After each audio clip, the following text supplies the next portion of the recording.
McDonald's just won the affordability war, but it turns out the prize is a profit squeeze for their own corporate stores. Welcome to Earnings Unscripted. It is May 7th, 2026, and today we are looking at the Q1 2026 print for McDonald's, ticker MCD. On paper, it looks like people are definitely still buying burgers. Mostly chicken right now, but yes. Right, fair point. Revenue came in at $6.51 billion. That is up 9% year over year. Diluted earnings per share was $2.78. So a solid top and bottom line beat. Yeah, those are the headlines, but the tape told a completely different story. The pre-market chart was hilarious. It was just this massive mountain shape. Exactly. The stock spiked to almost $2.95 early in the morning.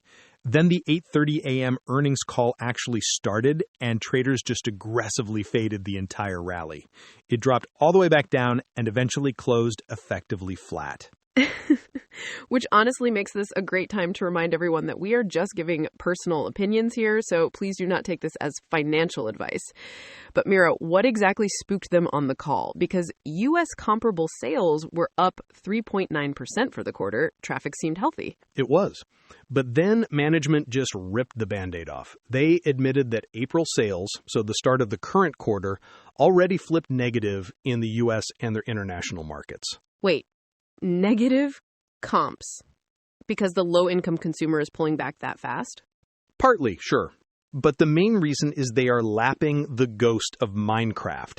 They ran a massive Minecraft Happy Meal promo last year, and you simply cannot beat that year-over-year comparable. So they had to issue a warning for meaningful deceleration in Q2.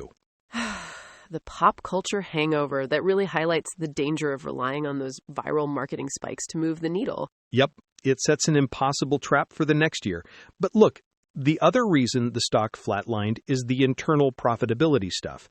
Operating income was $2.95 billion, which sounds great. It is up 12%. But the company owned restaurants. They call it McCopco internally. The CFO explicitly said those margins were, quote, not acceptable. Which makes total sense when you look at the strategy right now. The CEO basically declared they will not lose on value, so they're pushing these under $3 everyday items heavily to keep people walking through the door. Right. But when you eat the increased labor costs and you refuse to hike the price of a McDouble, the math eventually breaks.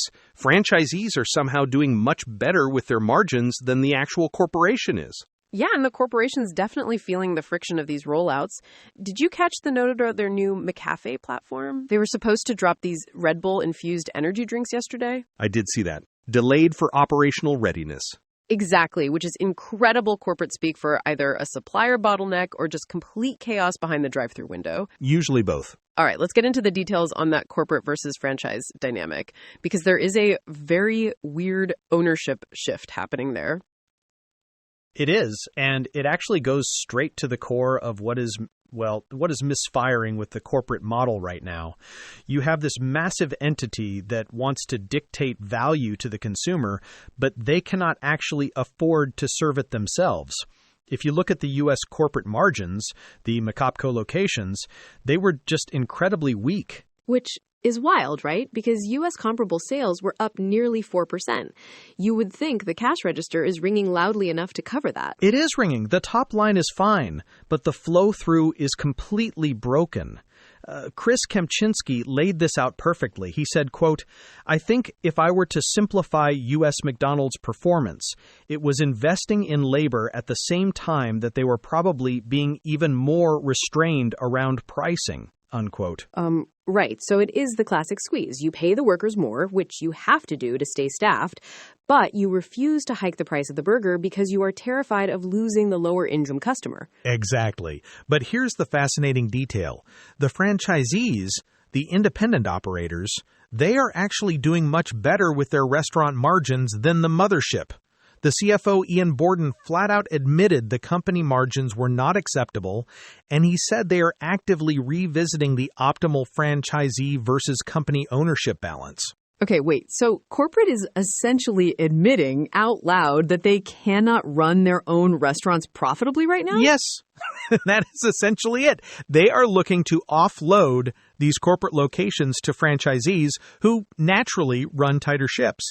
But, and this is where it gets a little cynical in my view, corporate is also quietly passing the buck on the actual cost of these value menus. Oh, because of the subsidies expiring. I saw that in the filing. Right. Corporate had this $35 million pool to help franchisees swallow the initial cost of the extra value meal rollout. That just expired at the end of March. So from this quarter forward, the entire burden of making the math work on a sub $3 menu falls solely on the operator. Geez, that feels like a trap. You give them the stores, you mandate the strict everyday affordable price tier, but you completely pull the safety net. Yeah, and you throw in historic commodity inflation just to make it a real challenge. Oh, of course, the beef prices, which totally explains why they are pushing chicken so aggressively all of a sudden. I noticed that major shift in their marketing. That is pure margin engineering. Kempczynski even spelled it out on the call, noting that when beef prices are as elevated as they are, chicken becomes a much more attractive value opportunity. You swap the cow for the bird so you can keep the sticker price under $3. So, as a customer, if you buy beef, you're paying for the macro inflation, but if you buy chicken, you're just participating in their margin play. Basically, yes, corporate protects the brand perception of affordability, while the franchisee absorbs all the operational risk on the grill. It is a highly effective, if somewhat brutal system. It really is. And honestly, we saw exactly what happens when a market loses that strict pricing discipline entirely. France was a complete mess this quarter. France was the warning siren. In Europe, the UK operators did fantastic because they stayed disciplined with localized meal deals. They kept traffic moving. But the French operators completely abandoned the affordability tier, which dragged down an otherwise amazing quarter for their international segment. It proves you just cannot ignore the consumer reality right now. People will simply walk away if the value is not there. They absolutely will. France let it slip, and now corporate is essentially forcing a new value platform into that market to stop the bleeding. Which really sets up the big picture perfectly, because with the corporate subsidies gone and comps already turning negative in April, where does this leave their actual trajectory for the rest of the year? It leaves them bracing for a pretty harsh reality check next quarter.